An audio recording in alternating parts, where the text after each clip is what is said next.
चलिए बच्चे पार्टी।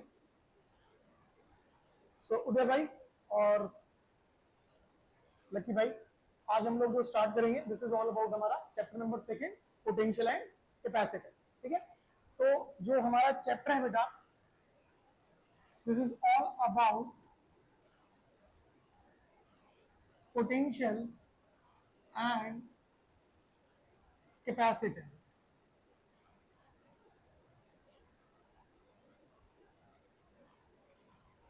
तो सबसे पहले आज हम कोशिश करेंगे चैप्टर के अंदर पोटेंशियल वाले हिस्से में से कुछ इंपॉर्टेंट कंसेप्ट्स को कवर करने की।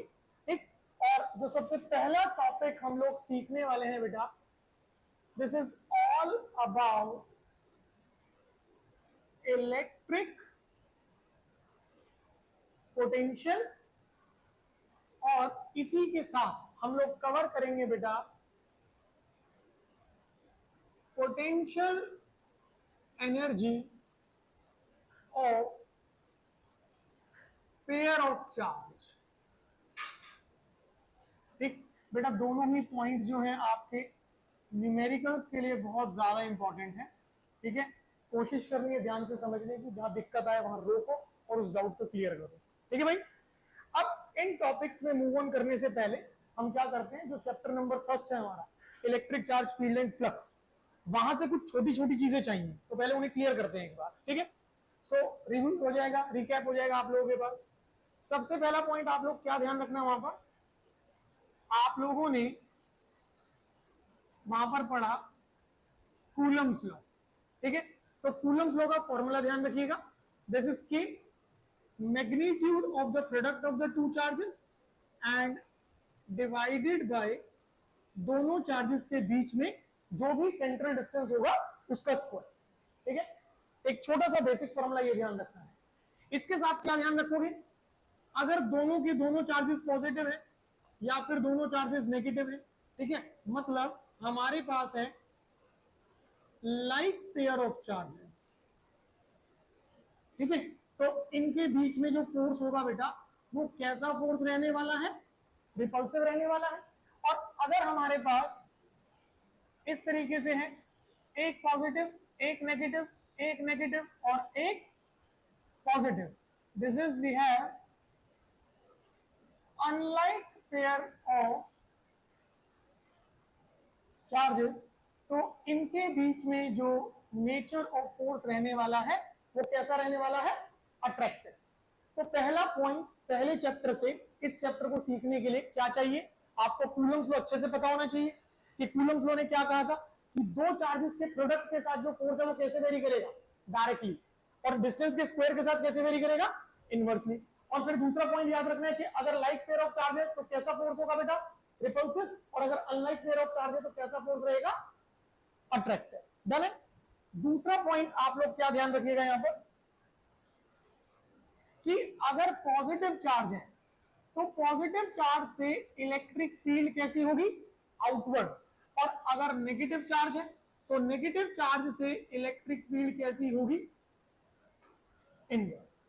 मतलब फर्स्ट चैप्टर से जब हम सेकंड चैप्टर को एंटर करते हैं तो सेकंड चैप्टर में आने के बाद आपको ये छोटे छोटे पॉइंट्स ध्यान रखने, याद रहेगा।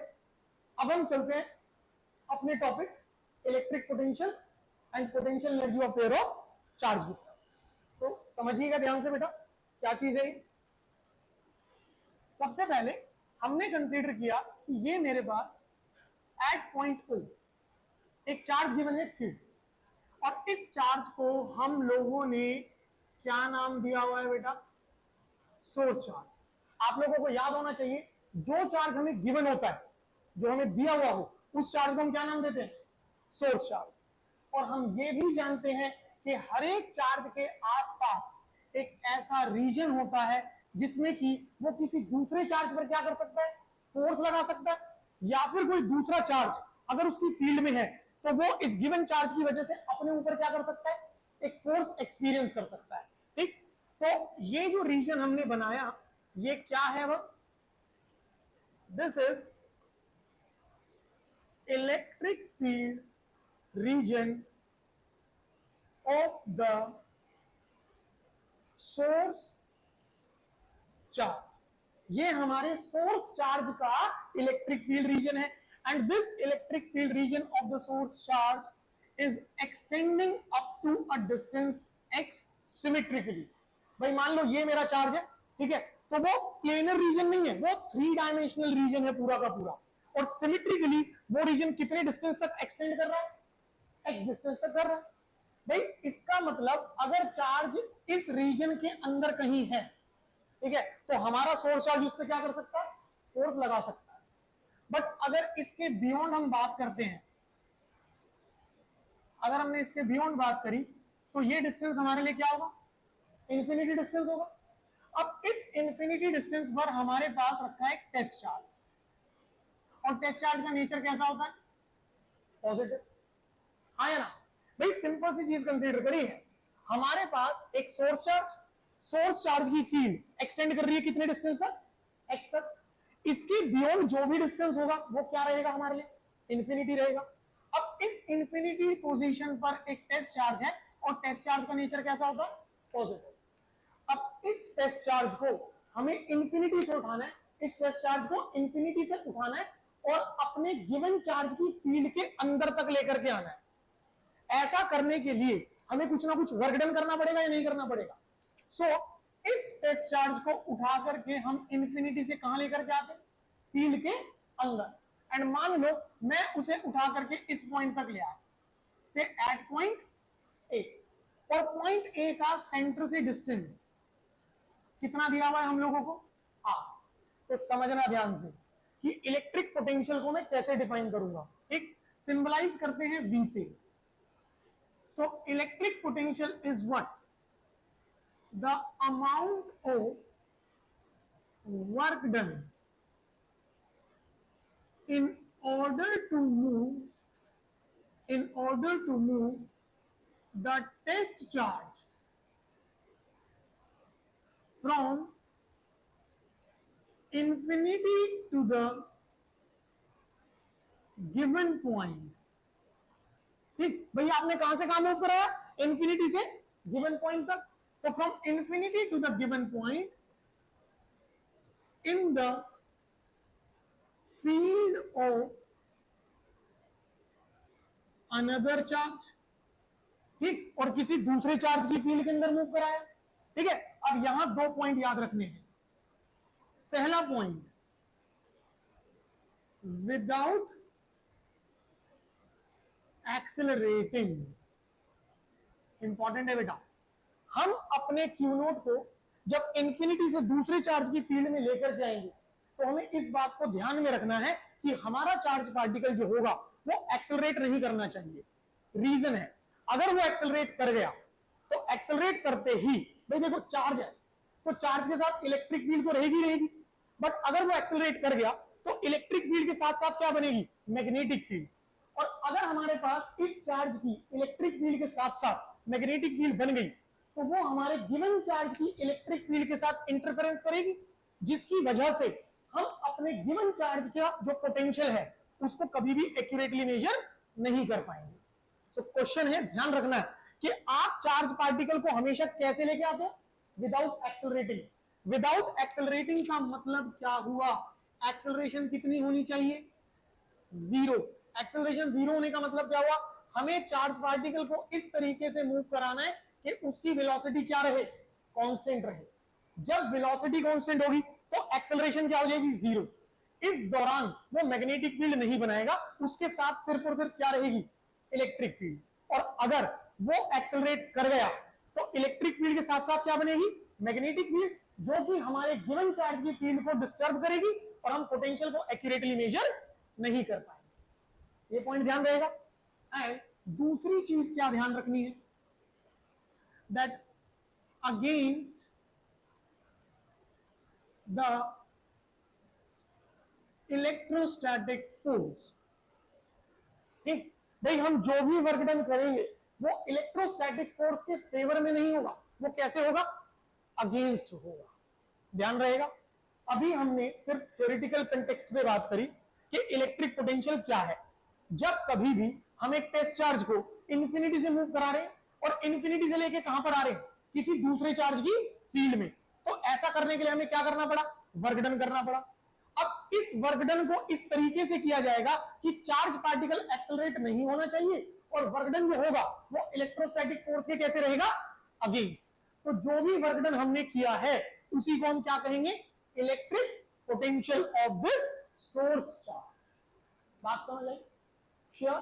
तो इन जनरल अगर मैं लिखने की कोशिश करूं तो मैं लिख सकता हूं electric potential is work done in order to move the test charge. इस तरीके से करें, समझ आया? श्योर। भाई जो बच्चा पार्टी लाइव में कनेक्टेड है अभी टॉपिक्स रिवाइज करने के लिए, आप लोगों को समझ आया बेटा अच्छे से? यहां तक क्लियर है? एक बार फटाफट से बताएं। चलिए ग्रेट। अब हम आगे मूव ऑन करते हैं और इसे कैलकुलेट करने की कोशिश करेंगे।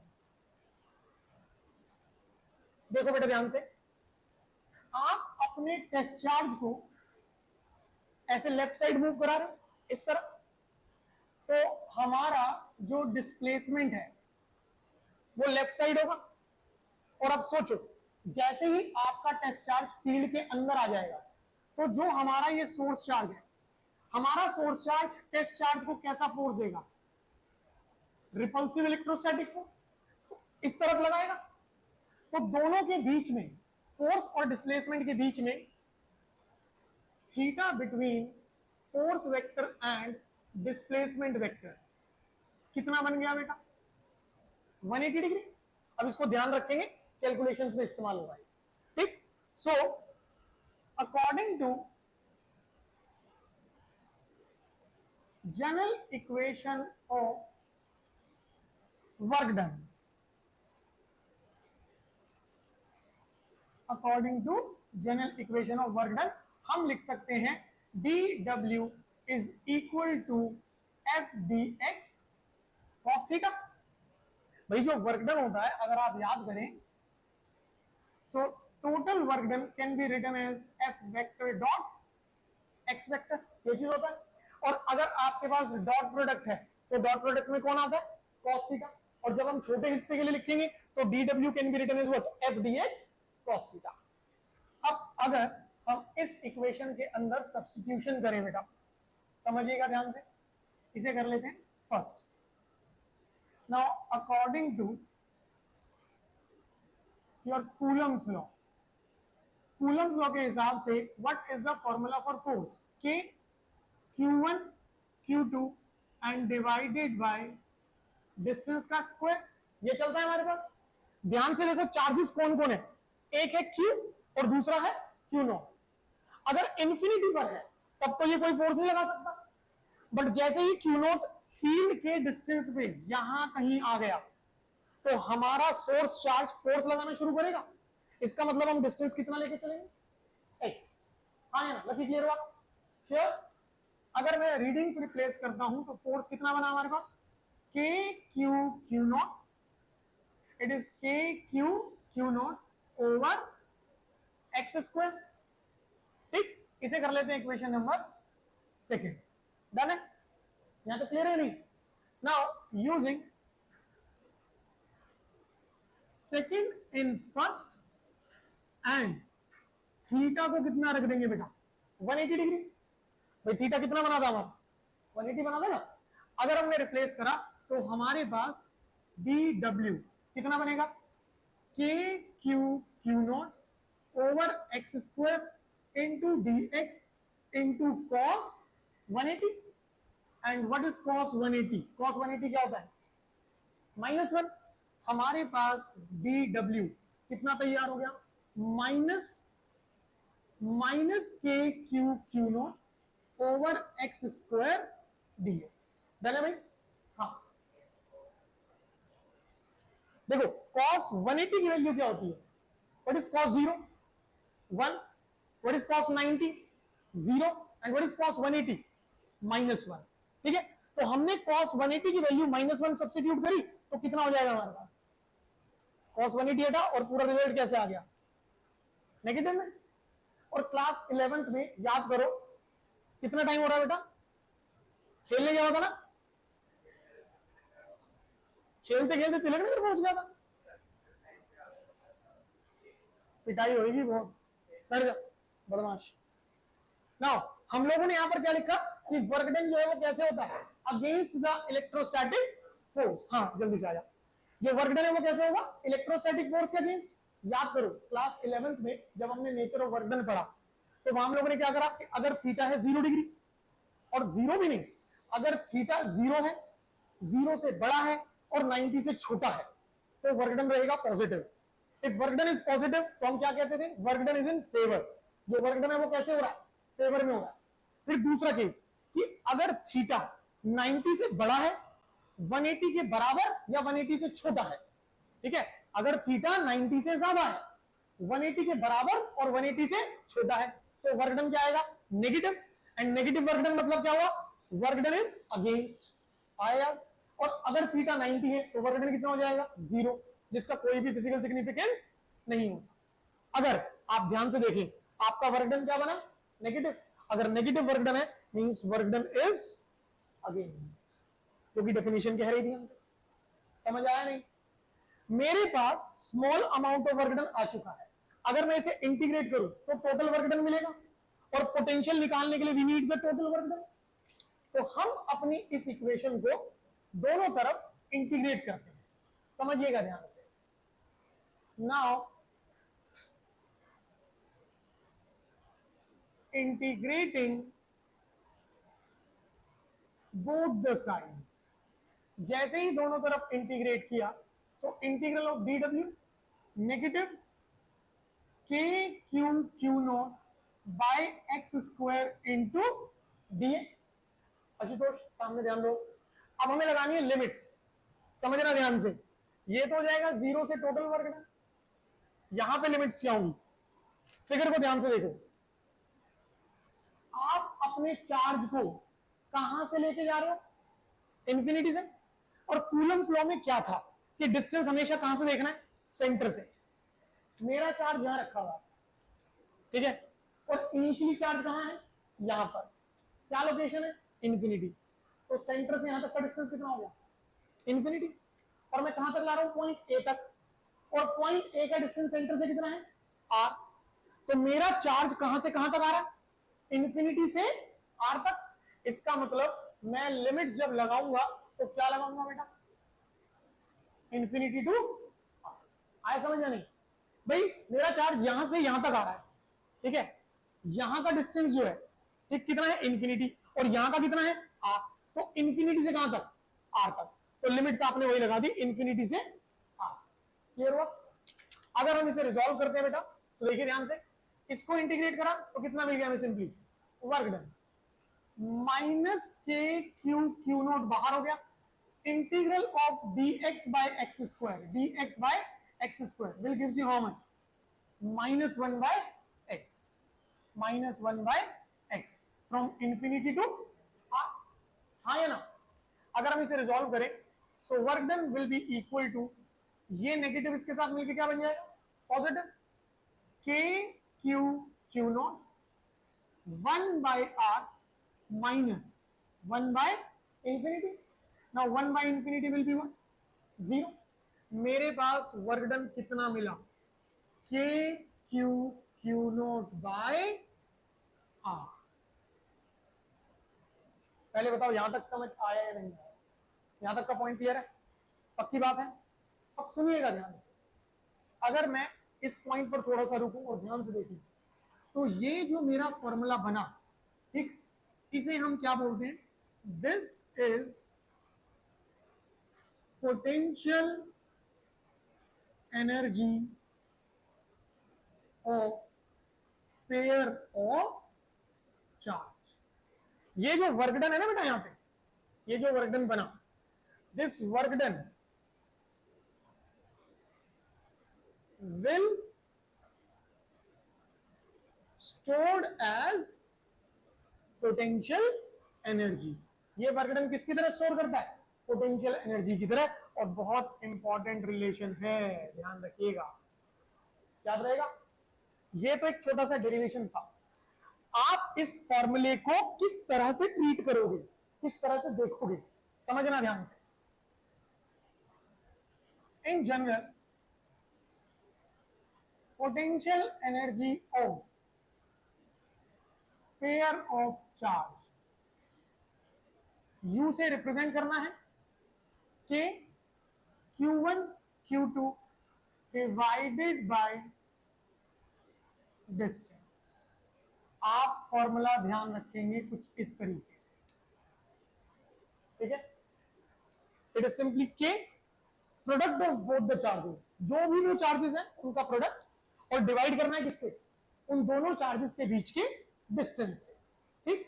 और फर्दर ध्यान रखना है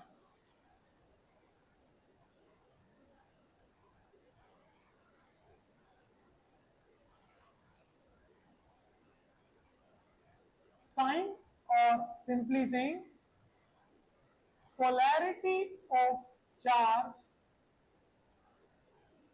will be used in the formula itself। मतलब अगर आपका चार्ज पॉजिटिव है, ठीक है, तो आप वहां पॉजिटिव नेचर इस्तेमाल करेंगे, नेगेटिव है तो नेगेटिव इस्तेमाल करेंगे। कैसे, देखो ध्यान से। फॉर एग्जाम्पल,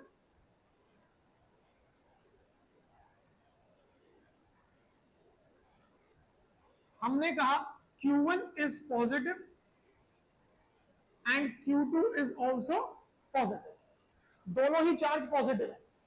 या फिर Q1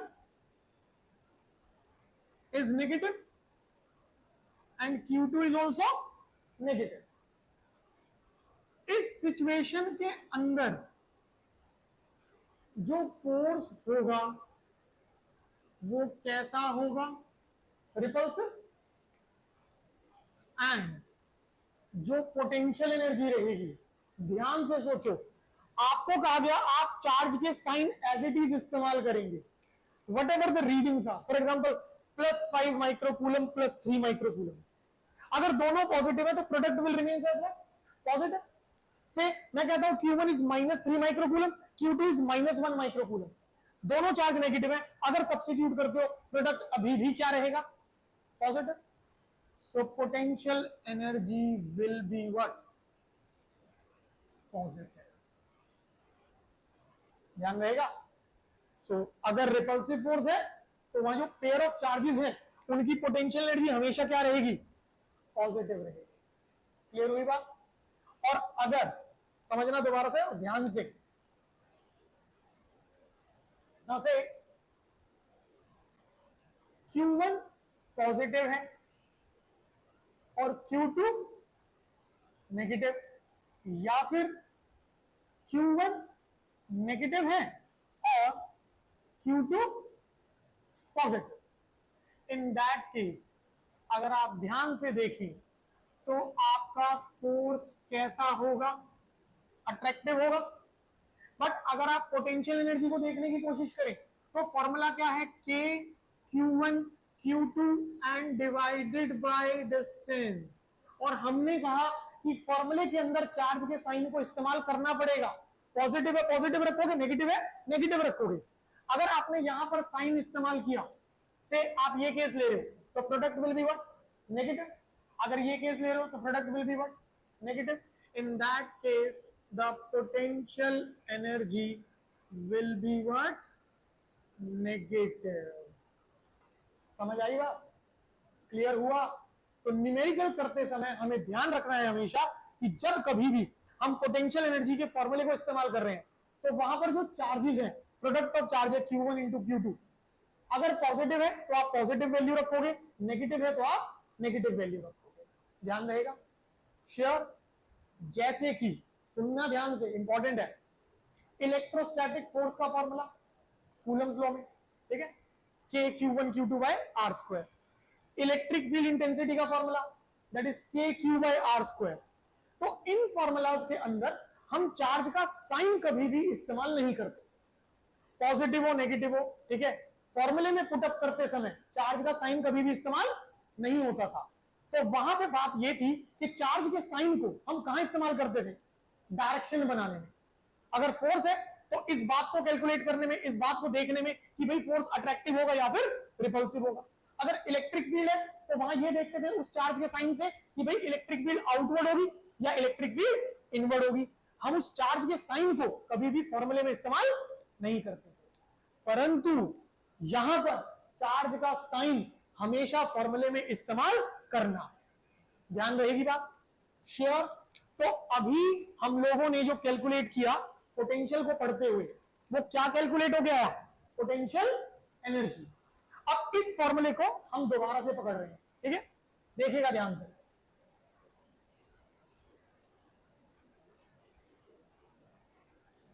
नाउ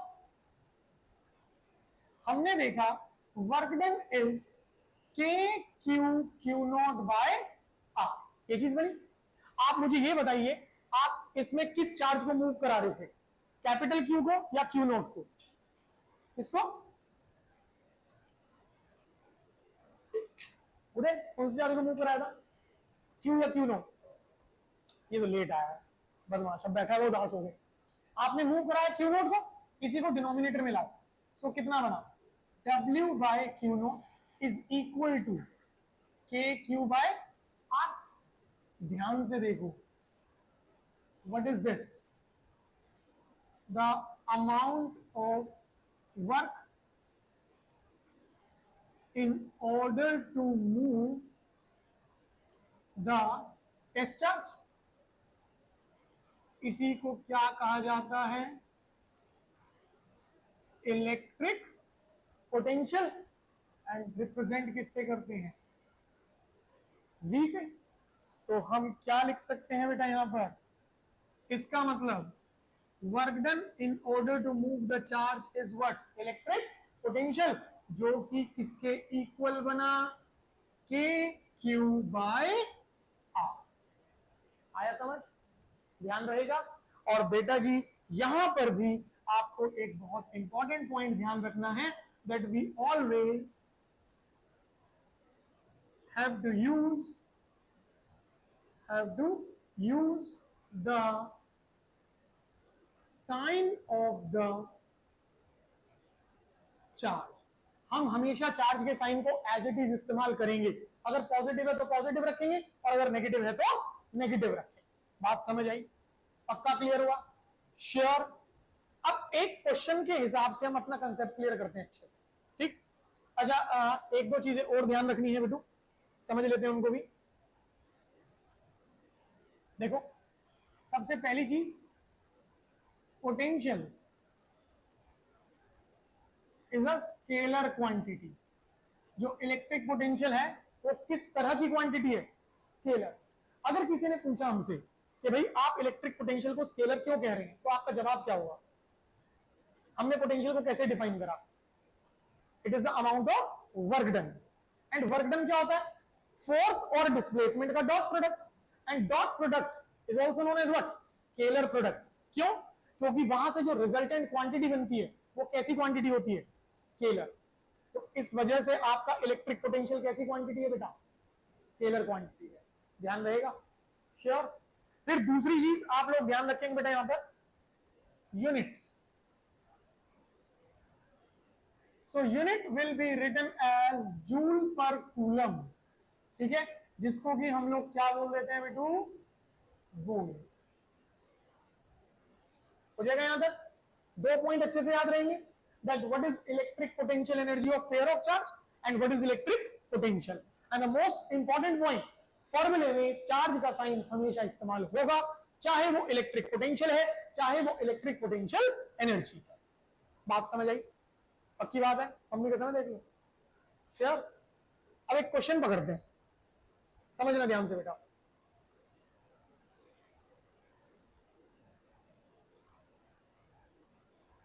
हमारे पास इस तरीके से दो चार्जेस दिए गए। At point A we have positive 2 microcoulomb and at point B we have -3 microcoulomb, ठीक है? और इन दोनों चार्जेस के बीच में जो डिस्टेंस है वो हमें दिया गया है 4 सेंटीमीटर। कंसीडर कर रहे हैं रैंडमली इस तरीके से, और कहता है right at the mid point point O, ठीक? उसने कहा find the potential at point O. हमें पॉइंट ओ पर पोटेंशियल पता करना है, इतना आसान क्वेश्चन नहीं आएगा। हम अभी सिर्फ ये देख रहे हैं कि इस्तेमाल कैसे करना है आपको, ठीक है, कि इंप्लीमेंट जो फॉर्मूला हमने पढ़ा उसे इंप्लीमेंट कैसे करना है। ठीक, अब देखो भाई पोटेंशियल किस तरह की क्वांटिटी है, स्केलर, तो डायरेक्शन तो नहीं बनानी जैसे फोर्स में हम बनाते थे कि भाई पॉजिटिव है, पॉजिटिव को रिपेल करेगा, नेगेटिव को अट्रैक्ट करेगा। इलेक्ट्रिक फील्ड में बनाते थे कि अगर पॉजिटिव चार्ज है तो electric field will be outward, negative के लिए electric field will be inward. तो यहां डायरेक्शन का कोई गेम नहीं है। अब देखो ध्यान से, आपके पास ये डिस्टेंस कितना हो गया, 2 सेंटीमीटर, और ये डिस्टेंस भी कितना हो गया, 2 सेंटीमीटर। पॉइंट ओ पर जो पोटेंशियल होगा वो किस किस की वजह से होगा, ए की वजह से और बी की वजह से। हम लोग जानते हैं पोटेंशियल का general formula k into charge and divided by distance. Check it out, अभी सॉल्व आउट करा, k into charge divided by distance. ठीक, तो हमने इसको जनरल फॉर्म में ऐसे लिख लिया यहां पर। अब इसके हिसाब से अगर मैं लिखता हूं पोटेंशियल ऑफ ए के charge of A distance for a, और अगर मैं लिखता हूं पोटेंशियल ऑफ बी तो k charge of B and distance of B. हाँ या ना, क्लियर है। अगर वैल्यूज रिप्लेस करी जाए तो what will be the potential for A, what is K, 9 into 10 की power 9। What is Q A, charge at A 2 microcoulomb, so कितना करा 2 इंटू 10 की power -6 and divided by distance कितना 2 सेंटीमीटर, सो कितना बना 2 इंटू 10 की पावर -2। अगर कैंसिलेशंस करी जाए, ये 2 चला गया, ये गया 10 की पावर -4, तो पोटेंशियल सॉल्व आउट करके कितना बना हमारे पास, potential of A due to A will be 9 into 10 की पावर 5 वोल्ट। हाँ या ना बेटा, क्लियर है। अब इसी तरीके से हम लोगों ने कैलकुलेट करने की कोशिश करी, किसके लिए, वी बी।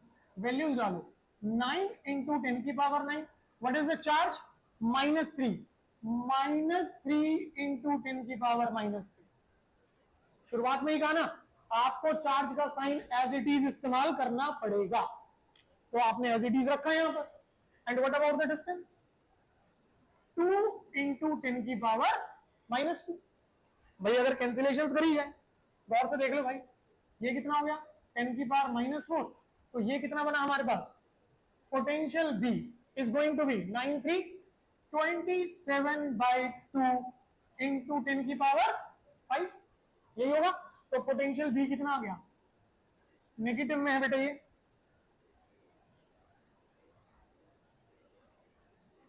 पोटेंशियल बी जो है वो किसमें, नेगेटिव में। ये चार्ज का साइन था ना, एज इट इज चलेगा। ठीक, सो कितना बना, it is negative of 13.5 into 10 की पावर 5। डाले, तुम्हारे पास पॉइंट ओ पर ए की वजह से और बी की वजह से पोटेंशियल की रीडिंग्स आ चुकी है। हाँ या ना, पोटेंशियल कैसी क्वांटिटी है,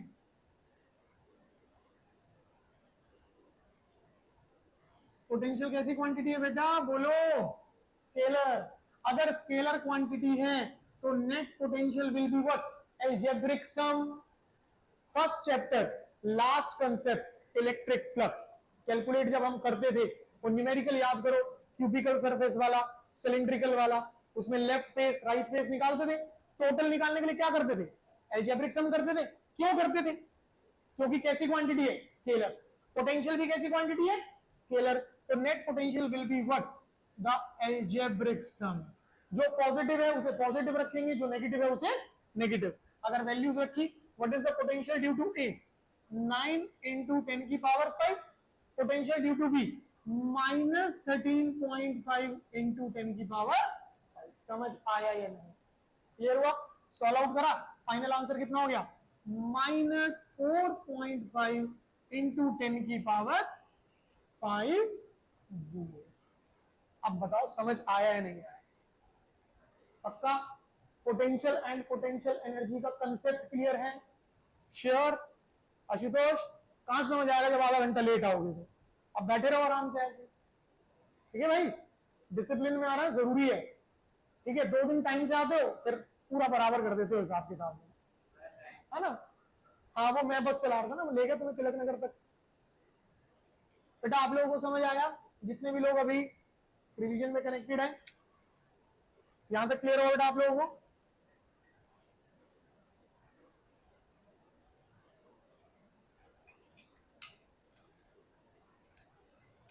चलिए जी, चलते हैं इससे आगे। देखो भाई, ये तो बात होगी किसकी? इलेक्ट्रिक पोटेंशियल की। सर अस्तु आपसे हाथ जोड़ के विनम्र निवेदन है, अगले टॉपिक से थोड़ा सा ध्यान से समझिएगा, ठीक है? नहीं तो कुटाई कर दी जाएगी तुम्हारी अब की बात। देखो बेटा, the concept is all about electric potential difference. अभी तक हमने क्या सीखा? Electric potential energy and electric potential. अब किसकी बारी है? इलेक्ट्रिक पोटेंशियल डिफरेंस की। समझिए ध्यान से, ये रहा बेटा हमारे पास at point O charge Q, ये हमें गिवन है, तो इसे हम क्या कहते हैं? Source charge. आशुतोष ये पोटेंशियल वाला पॉइंट भी यहां पे आ जाएगा, थोड़ा ध्यान से समझिए। अपने सोर्स चार्ज के आसपास एक ऐसा रीजन होगा जिसमें कि अगर कोई दूसरा टेस्ट चार्ज है तो वो इस सोर्स चार्ज की वजह से अपने ऊपर क्या एक्सपीरियंस करेगा? फोर्स। और इस रीजन को हम क्या नाम देंगे? इलेक्ट्रिक फील्ड रीजन ओ।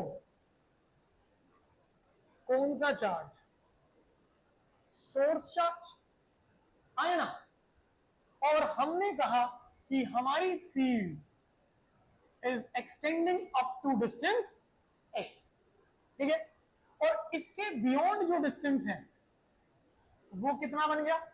इंफिनिटी बन गया। अब समझना ध्यान से, इंफिनिटी पोजीशन पर एक टेस्ट चार्ज था और उस टेस्ट चार्ज को हम इंफिनिटी से कहां तक ला चुके थे? फील्ड के अंदर तक ला चुके थे, हाँ या ना? भाई मान लेते हैं हम अपने चार्ज को फील्ड के अंदर यहां तक लेकर के आ गए, right at the point A. Point A का पोजीशन वेक्टर जो है वो है आर ए, मतलब ओरिजिन से, सेंटर से पॉइंट ए का डिस्टेंस कितना है? R A. अब जब पॉइंट ए तक हमारा चार्ज आ चुका है, अब हम उसे ए से मूव करा के कहां तक लेकर के आ रहे हैं? बी तक। और बी का पोजीशन जो है वो कितना है? R B. आई बात समझ? मतलब सेंटर पॉइंट ओ से ए का डिस्टेंस आर ए और सेंटर पॉइंट ओ से बी का डिस्टेंस आर बी। अगर हम टेस्ट चार्ज को इंफिनिटी से फील्ड के अंदर लेकर के गए तो जो भी वर्क डन किया वो क्या कहलाया? Electric potential. बट अगर हमारा चार्ज फील्ड के अंदर है और हम उसे फील्ड के अंदर ही किसी एक पॉइंट से दूसरे पॉइंट पे लेके जा रहे हैं, then it will be known as what? Electric potential difference. सीधा सा पॉइंट है, अगर इंफिनिटी से लाने के लिए वर्क डन कर रहे हो तो वो क्या रहेगा? Electric potential. बट अगर हम उसे फील्ड के अंदर ही एक पॉइंट से दूसरे पॉइंट पे लेके जाने के लिए वर्क डन कर रहे हैं तो वो क्या कहलाएगा? Electric potential difference. समझ आया या नहीं आया? श्योर? सो अगर हम लोग इसको डिफाइन करते हैं बेटा तो किस तरह से लिखेंगे, एक बार समझ लेते हैं ध्यान से। So simply the amount of work done in order to move a test charge from one point to the another point in the field of a given charge भाई हम टेस्ट चार्ज को कहां से कहां लेके गए, एक पॉइंट से दूसरे पॉइंट पर कहां पे, किसी गिवन चार्ज की फील्ड में। और अगेन यहां पे भी आपको वही दो चीजें ध्यान रखनी है कि कैसे कराना है बेटा चार्ज को मूव, विदाउट एक्सेलरेटिंग। एक्सेलरेट नहीं कराना है, एक्सेलरेट नहीं कराना मतलब एक्सेलरेशन कितनी रखनी पड़ेगी, जीरो। एक्सेलरेशन जीरो रखनी है, इसका मतलब चार्ज पार्टिकल की वेलोसिटी कैसी रखनी है हमें, कांस्टेंट। रीजन दोबारा बता देता हूं, ध्यान रखना है। अगर चार्ज पार्टिकल एक्सेलरेट कर गया तो देखो चार्ज है, इलेक्ट्रिक फील्ड तो रहेगी रहेगी, ठीक है, चाहे रेस्ट में हो चाहे मोशन में हो, इलेक्ट्रिक फील्ड हमेशा रहेगी। बट अगर वो चार्ज पार्टिकल एक्सेलरेट कर जाता है तो इलेक्ट्रिक फील्ड के साथ साथ क्या बनेगी, मैग्नेटिक फील्ड। और अगर वो मैग्नेटिक फील्ड बनाने लगा तो हमारी इलेक्ट्रिक फील्ड के साथ इंटरफेरेंस करके पोटेंशियल की एक्यूरेट वैल्यू को डिस्टर्ब कर सकता है, हम पोटेंशियल को ढंग से मेजर नहीं कर पाएंगे। इसलिए हमें कैसे मूव कराना है, विदाउट एक्सेलरेशन, विदाउट एक्सेलरेटिंग। समझ आई बात। और दूसरा पॉइंट क्या ध्यान रखना है बेटा, कि जो वर्क डन होगा it is against the electrostatic force, कि जो वर्क डन हो रहा होगा कैसे हो रहा होगा, इलेक्ट्रोस्टैटिक फोर्स के बिल्कुल अगेंस्ट हो रहा होगा। ध्यान रहेगा, श्योर। पूरी की पूरी सेम कंसेप्ट, सेम चीजें चल रही हैं, फर्क इतना आया, वहां इंफिनिटी से था, यहां 1.2 अनदर पॉइंट है। तो कैलकुलेशंस के लिए हम क्या करेंगे, इक्वेशन को डायरेक्ट उठाएंगे बेटा, from equation of work done used in electric potential. तो पूरा का पूरा जब हमने वैल्यू सब्स्टिट्यूट कर दिया था, कूलम्स लॉ वाली वैल्यू, थीटा सब कुछ पुटअप करा, तो हमारे पास बना था D W is equal to minus of K Q Q nought by X square into D X. देखो एक बार चेक कर लो आप लोग, थोड़ा सा रिव्यू हो जाएगा, याद भी रखना है आप लोगों ने। चेक इट आउट, ये आ गया वैल्यू, यहां तक का प्रोसेस पूरा सेम रहेगा, कुछ नहीं बदलना, ठीक है। तो ये आपने वर्कडन वाले ये यूज करा, इसमें कूलम्स लॉ वाली इक्वेशन, ठीक है, और थीटा की वैल्यू 180, तो आपकी जनरल इक्वेशन ये तैयार हो जाएगी, ठीक है। तो इस इक्वेशन को हम लोगों ने अपने पास डायरेक्ट इस्तेमाल कर लेना है यहाँ पे, तो ये इक्वेशन हमने यहां पर रख दी, ठीक है। अब ध्यान से समझिएगा बेटा, इंटीग्रेटिंग बोथ द साइड्स, आप दोनों तरफ इंटीग्रेट कीजिए, ठीक। जैसे ही दोनों तरफ इंटीग्रेट करते हो तो आपके पास क्या मिलेगा बेटा, D W is equal to के Q Q nought over X square into D X, ये रखा, नेगेटिव साइन बाहर कर लेते। अब लगानी है लिमिट्स, ध्यान से देखो और बताओ लिमिट्स क्या लगेंगी। अब चार्ज कहां, इधर नहीं है, चार्ज कहां पर है, पॉइंट ए पर। पॉइंट ए का पोजीशन वेक्टर क्या है, आर ए, और बी का क्या है, आर बी। तो लिमिट्स कहां से कहां, from are A to are B. और वर्क डन कहां से कहां, from zero to work done A to B. भाई चार्ज को कहां से कहां ले रहे हो, ए से बी ना, तो work done in order to move the charge from A to B. बात समझ आई।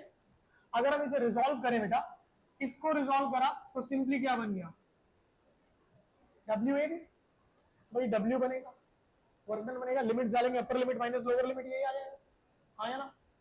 Now this is equal to minus के Q Q nought D X by X square से कितना बना, minus 1 by X, and from are A to are B. Negative sign को enter कराओ, sorry बाहर ले आओ इसको, तो आपके पास कितना बना, W A B, this is के Q Q not 1 by R B minus 1 by R A. हाँ या ना, क्यू नोट को मूव करा रहे हो, इसे डिनोमिनेटर में ले आओ, ठीक। सो हमारे पास इक्वेशन क्या बनती है, गौर से देखेंगे बेटू। Now work done in order to move the charge kq 1 by rb minus 1 by ra, इसको एंट्री दे दें, So W by Q naught is equals to KQ by RB minus KQ by RA. But बेटू याद करो, हम लोगों ने लिखा V is equal to how much, KQ by R. अगर मैं यहां देखता हूं तो ये क्या बनेगा, VB. और अगर मैं यहां देखता हूं तो ये क्या बनेगा, हाँ है ना. तो हम लिख सकते हैं वर्क डन, ये बेटा यहां पर है ना ए बी. तो work done in order to move the charge is equal to how much, VB minus VA. Now see, work done in order to move the test charge from point A to B, from one point to another point, is what, potential difference. आया ना, समझ आया क्या चीज है. ठीक, ध्यान रखना पड़ेगा. अगर चार्ज पार्टिकल को आप ए से बी लेके जा रहे हो तो क्या लिखा गया, वीबी माइनस वीए. भाई मान लो मैं कहता हूं चार्ज पार्टिकल को हम लोग एक्स से वाई लेके जा रहे हैं तो क्या लिखोगे, कम ऑन, ए से बी गए तो क्या लिखा, बी माइनस ए. एक्स से वाई जा रहे हो तो क्या लिखोगे, वाई माइनस एक्स. 1 से 2 जा रहे हो तो क्या लिखोगे, 2 माइनस 1. ध्यान रहेगा. एंड वन मोर थिंग, शुरुआत से कह रहे हैं, we always have to use the sign of the charge. आपको चार्ज का साइन चाहे पॉजिटिव है चाहे नेगेटिव है उसको एज इट इज फॉर्मूला में यूज करना पड़ेगा. अगेन कैसी क्वांटिटी है, scalar. Unit will be the same, that is joule per coulomb, जिसे कि हम क्या कहेंगे, वोल्ट. बात समझ आई. ये तीन कंसेप्ट अच्छे से क्लियर है. पहला इलेक्ट्रिक पोटेंशियल एनर्जी, फिर दूसरा इलेक्ट्रिक पोटेंशियल, और तीसरा इलेक्ट्रिक पोटेंशियल डिफरेंस. हो जाएगा अच्छे से. नाउ अगला और बहुत ही इंपॉर्टेंट पॉइंट है बेटा, ध्यान से समझेंगे. This is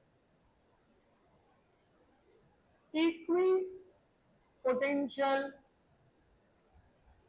surface. और ये काफी इंपॉर्टेंट है बेटा. यहां से आपके पास रीजन असर्शन में भी क्वेश्चन आ सकता है और कुछ डायग्राम्स बनाए जाते हैं तो वहां से रिलेटेड भी कुछ पूछा जा सकता है. ठीक, अब पहले ये बताओ, क्या नाम से कुछ क्लियर हो रहा है, इक्वी पोटेंशियल सरफेस मतलब, बिल्कुल सही. Simply a surface at every point on which the value of electric potential is same. एक ऐसी सरफेस जिसके हर पॉइंट पे इलेक्ट्रिक पोटेंशियल क्या रहे, सेम रहे, उसी को हम क्या नाम देते हैं बेटा, इक्वी पोटेंशियल सरफेस. अब इसे समझने के लिए अभी एक छोटा सा फॉर्मूला मैं आपको यहां डायरेक्ट बता रहा हूं, बट इस फॉर्मूला को हम प्रॉपर्ली डिराइव करते हैं. ये एग्जाम में भी आता है 3 नंबर के अंदर. ठीक है. The formula is potential gradient. जो फॉर्मूला है बेटू वो किस चीज के लिए है, पोटेंशियल ग्रेडियंट के लिए. मतलब उस रिलेशन को ही क्या नाम दिया था, पोटेंशियल ग्रेडियंट. न्यूमेरिकल्स के लिए भी बहुत इंपॉर्टेंट है बाबू. And the formula is E is equal to minus of dV by dr. ये रिलेशन है, इसको हम डिराइव भी करेंगे. इस रिलेशन के अंदर ये जो नेगेटिव साइन है ये क्या इंडिकेट करता है, what does this indicate, important point है. तो ये इंडिकेट करता है कि electric potential always decreases in the direction of electric field. ये नेगेटिव साइन क्या दर्शाता है, वही क्या इंडिकेट कर रहा है कि इलेक्ट्रिक पोटेंशियल जो है वो हमेशा इलेक्ट्रिक फील्ड की डायरेक्शन में क्या करता है, डिक्रीज करता है. और ये कोई नई चीज नहीं है कि आप ये नया पॉइंट पढ़ रहे हो. ये चैप्टर 1 में आप बहुत अच्छे से सीख चुके हो, रिवाइज नहीं कर रहे हो इसलिए दिक्कत होती है। देखो समझो ध्यान से, tell me what is the direction of electric field. Electric field की डायरेक्शन आप क्या बनाते हो, पॉजिटिव से आउट और नेगेटिव से इन, पॉजिटिव नेगेटिव, ऐसे बनाते हो, हाँ है ना। तो ये डायरेक्शन आपने किसकी बनाई, इलेक्ट्रिक फील्ड की। क्या आप ये नहीं जानते कि अगर पॉजिटिव पोलैरिटी है तो आप इसे क्या कहते थे, हाई पोटेंशियल। कहां पे मिलेगा आपको ये कंसेप्ट, इलेक्ट्रिक चार्ज की बेसिक प्रॉपर्टीज पढ़ी, उसमें सेकंड प्रॉपर्टी पढ़ी थी हमने, charge always travel from higher potential to lower potential. आपको वहां प्रॉपर डायग्राम बनवाया हुआ है मैंने नोट्स के अंदर, उसे पढ़ो रिवाइज करो। और इसे हम क्या बोलेंगे,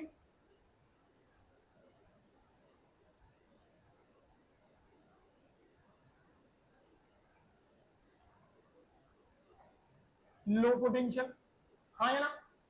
अब जरा ध्यान से देखो, इलेक्ट्रिक फील्ड की डायरेक्शन में जब हम यहां से इधर जा रहे हैं तो पोटेंशियल कम हो रहा है या नहीं हो रहा, तो कुछ नई चीज थोड़ी है।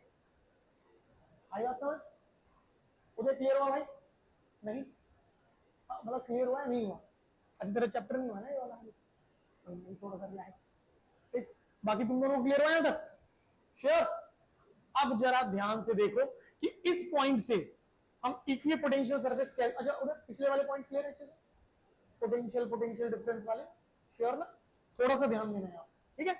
तो आप अभी फिलहाल इस रिलेशन को देख लो भाई, E is equal to what, minus of dV by dr। अगर मैंने कंसीडर किया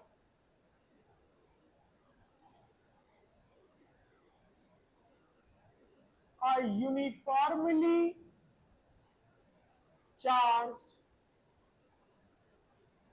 spherical shell, ठीक। अगर यूनिफॉर्मली चार्ज स्फेरिकल शेल को कंसीडर कर रहे हैं तो क्या चार्ज इसके अंदर होगा या सरफेस पर होगा, बिंदास कहां रहेगा, सरफेस पर, charge inside will be zero. अगर अंदर चार्ज नहीं है तो अंदर इलेक्ट्रिक फील्ड भी कितनी होगी, बट हमने अभी एक रिलेशन देखा, E is equal to minus of dV by dr। अगर आपने इलेक्ट्रिक फील्ड को जीरो कर दिया तो आपके पास dV बाई dr भी क्या होगा, जीरो। अगर dV बाई dr जीरो हुआ तो इसका मतलब dV कितना होगा, जीरो। इसका मतलब V क्या होगा, कांस्टेंट। अगर V कांस्टेंट है तो मैं कह सकता हूं कि potential is same everywhere. Potential हर जगह क्या रहेगा, सेम रहेगा। और अगर पोटेंशियल हर जगह सेम रहेगा तो वो कैसी सरफेस मानी जाएगी, इक्वी पोटेंशियल सरफेस, हाँ या ना। आई बात समझ। इसका मतलब अगर मैं एक यूनिफॉर्मली चार्ज स्फेरिकल शेल ले रहा हूं तो वो मेरी कैसी सरफेस होगी, एक इक्वी पोटेंशियल सरफेस होगी, मानते हैं। अगर मेरा यूनिफॉर्मली चार्ज स्फेरिकल शेल एक इक्वी पोटेंशियल सरफेस है तो इसका मतलब ये हुआ कि जितना पोटेंशियल सेंटर पे होगा उतना ही पोटेंशियल कहां होगा, सरफेस पर होगा। उतना ही potential at every point inside the shell भी रहेगा, बाहर नहीं, ठीक है। अगर हम शेल की सरफेस तक हैं ये तब की बात है, अगर हम बाहर जा रहे हैं तो पोटेंशियल चेंज हो जाएगा। यहां बात है कहां, सरफेस, ठीक है। तो अगर इक्वी पोटेंशियल सरफेस में हम इसे कंसीडर कर रहे हैं तो जितना इलेक्ट्रिक पोटेंशियल आपका कहां है, सेंटर पर, उतना ही कहां होगा, सरफेस पर, और उतना ही हर पॉइंट पर होगा जो भी हम कहां कंसीडर कर रहे हैं, अपने शेल के अंदर। कंसेप्ट क्लियर है, श्योर, पक्का। इक्वी पोटेंशियल सरफेस की दो बहुत ही बेहतरीन और छोटी सी प्रॉपर्टीज हैं बेटा, ध्यान से समझना इसको।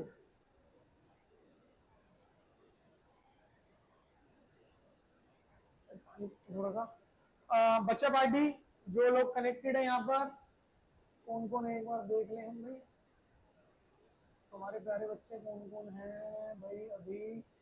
अमोली, नियति, वंशिका, थिंक अबाउट फैक्ट्स। कितना बढ़िया नाम रखा है मम्मी पापा ने, थिंक अबाउट फैक्ट्स। बेटा आप लोगों को यहाँ तक क्लियर हुआ अच्छे से? यहाँ तक के सारे पॉइंट्स, यहाँ तक के सारे पॉइंट क्लियर है भाई?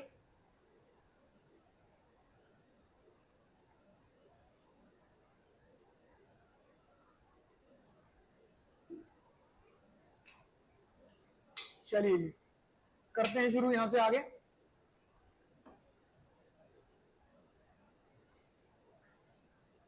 देखिए बेटा, तो प्रॉपर्टीज में सबसे पहला और बहुत ही इंपॉर्टेंट पॉइंट बनता है बेटा हमारे पास कि work done in order to move a charge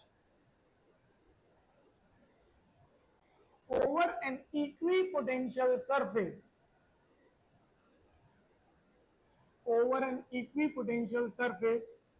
is always zero। अगर हमारे पास किस तरह की सरफेस है? इक्विपोटेंशियल सरफेस है, और उस इक्विपोटेंशियल सरफेस पर हम चार्ज को किसी एक पॉइंट से दूसरे पॉइंट पे लेकर के जाते हैं, तो वहां किसी भी तरह का कोई भी वर्क डन नहीं होगा, ऐसा प्रॉपर्टी कहती है। ठीक है, फिर सवाल उठा भाई ऐसा क्यों, वर्क डन क्यों नहीं हो रहा? तो आप लोग इस चीज को जस्टिफाई कर देंगे। भाई मान लीजिए आप लोगों ने कंसीडर करा, for example, a uniformly charged spherical shell, और अभी हमने बात करी थी कि यूनिफॉर्मली चार्ज स्फेरिकल शेल किस तरह की सरफेस है? ये कैसी सरफेस है बेटू? एक इक्विपोटेंशियल सरफेस है। ठीक, अब देखो ये रहा मेरा shell, so the radius is r, center O, हमारे पास right at this point, so the point is x, एक चार्ज रखा है Q नोट। हम इस चार्ज Q नोट को मूव करा करके एक नई लोकेशन पर लेकर के आ रहे हैं एट पॉइंट y। तो मैंने आप लोगों को अभी सिखाया और आपसे डिस्कस भी करा था अलग से अभी कि अगर हम A से B जाते हैं तो क्या लिखेंगे? B minus A। अगर हम 1 से 2 जा रहे हैं तो क्या लिखेंगे?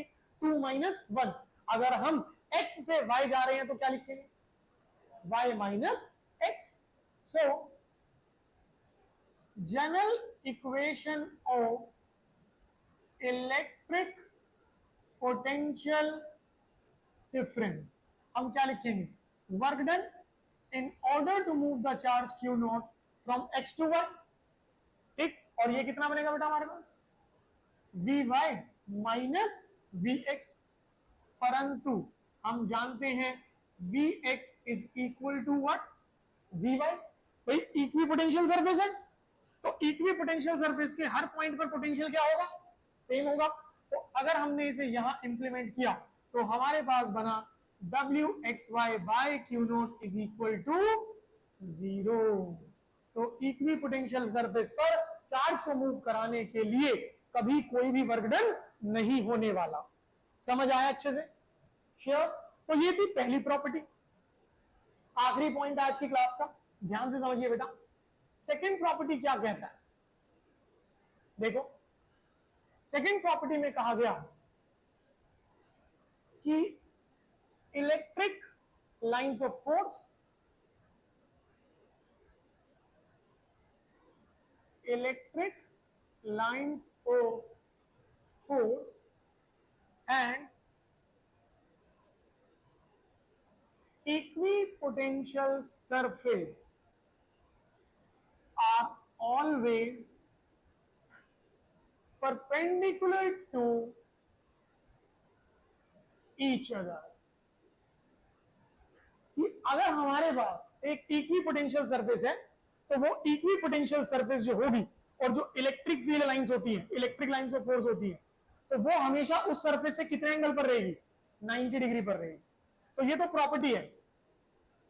फिर सवाल उठा कि भाई ऐसा क्यों, जैसे प्रॉपर्टी वर्क डन 0 है तो फिर क्वेश्चन उठ गया भाई ऐसा क्यों है, तो एज इट इज यहां पर कि भाई ऐसा क्यों कि electric line of force equi potential surface से हमेशा 90 डिग्री पे होनी चाहिए। तो हम क्या करते हैं, हम ये देखेंगे कि अगर 90 डिग्री में नहीं हुई तो क्या हो सकता है, तो वहां से हमें इस बात का जवाब मिल जाएगा कि 90 पे क्यों होनी चाहिए, हाँ या ना। अब देखो बेटा ध्यान से, तो हम लोगों ने फिर से क्या कंसीडर किया, कंसीडरिंग अ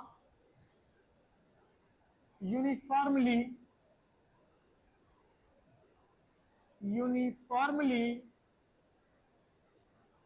charged spherical shell, ये लिया हम लोगों ने।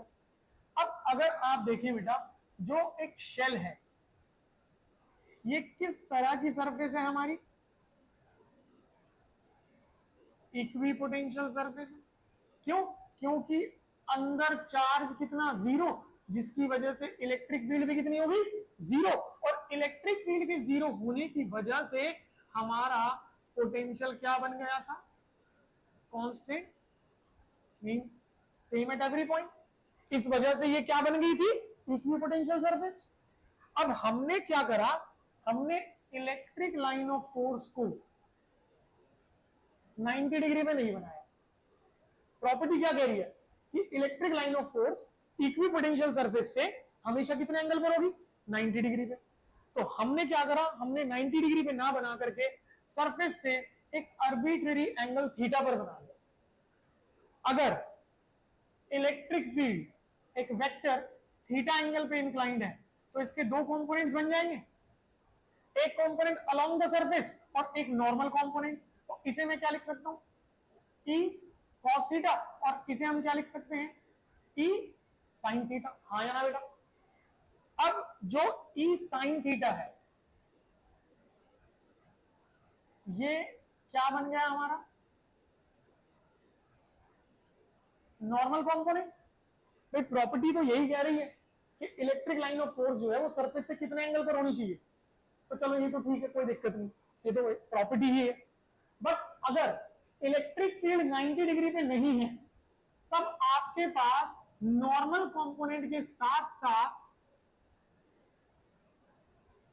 एक कैसा कंपोनेंट एग्जिस्ट करेगा, tangential component, that is the component along the surface. Tangential component का मतलब क्या रहा, कंपोनेंट अलोंग द सरफेस, हाँ या ना। और सोचिए जो कंपोनेंट अलोंग द सरफेस है ये क्या करेगा, will start doing work in order to move the charge, और ये कंपोनेंट चार्ज को मूव कराने के लिए वर्क डन करना शुरू कर देगा। बट हमने अभी क्या सीखा कि इक्वी पोटेंशियल सरफेस पे वर्क डन कितना होगा, 0। तो ये चीज प्रॉपर्टी को डिससेटिस्फाई कर रही है, नहीं कर रही, हाँ या ना। तो इसका मतलब हमने ऐसा क्यों कहा कि इलेक्ट्रिक लाइन ऑफ फोर्स जो है वो इक्वी पोटेंशियल सरफेस के साथ हमेशा 90 डिग्री पे होनी चाहिए। अगर नहीं हुई, एक आर्बिट्रेरी एंगल पर रही, तो नॉर्मल कंपोनेंट के साथ साथ वहां कौन एग्जिस्ट करेगा, टेंजेंशियल कंपोनेंट। और वो टेंजेंशियल कंपोनेंट चार्ज पार्टिकल को ओवर द सरफेस मूव कराने के लिए क्या करने लगेगा, वर्क डन करने लगेगा, जो कि इक्वी पोटेंशियल सरफेस की प्रॉपर्टी को डिससेटिस्फाई कर देता है। तो इस वजह से हम इलेक्ट्रिक लाइन ऑफ फोर्स को इक्वी पोटेंशियल सरफेस पे पहले ही कितने एंगल पे बना देंगे, 90 पे, क्योंकि अगर 90 डिग्री पे बनाया तो वहां उसका कोई टेंजेंशियल कंपोनेंट एग्जिस्ट नहीं करेगा। आई बात समझ, तो यहां तक के सारे पॉइंट्स हो जाएंगे। तो आज हमने क्या क्या चीजें पढ़ी, इलेक्ट्रिक पोटेंशियल एनर्जी, फिर उसके बाद इलेक्ट्रिक पोटेंशियल, फिर इलेक्ट्रिक पोटेंशियल डिफरेंस, फिर उसके बाद equi potential surface and the basic properties of equi potential surface. हो जाएगा, और कोशिश करनी है कि जब अगली क्लास में आओ तो आप यहां तक के सारे पॉइंट्स अच्छे से रिव्यू करके आओ, अच्छे से रिवाइज करके आओ। डन। नेक्स्ट क्लास में हम क्या करने वाले हैं, जो पोटेंशियल वाला आधा हिस्सा हो गया आपका, हाफ पार्ट कंप्लीट हो गया, रिमेनिंग हाफ जो है इलेक्ट्रिक पोटेंशियल का उसे खत्म करें। ठीक है, ये मैं पीडीएफ अभी शेयर कर दूंगा, नोट मेकिंग करोगे अच्छे तरीके से और टॉपिक्स को अच्छे से रिवाइज करोगे। ठीक, मिलते हैं नेक्स्ट बेटा। चलिए बच्चा पार्टी, मिलते हैं बेटा नेक्स्ट में।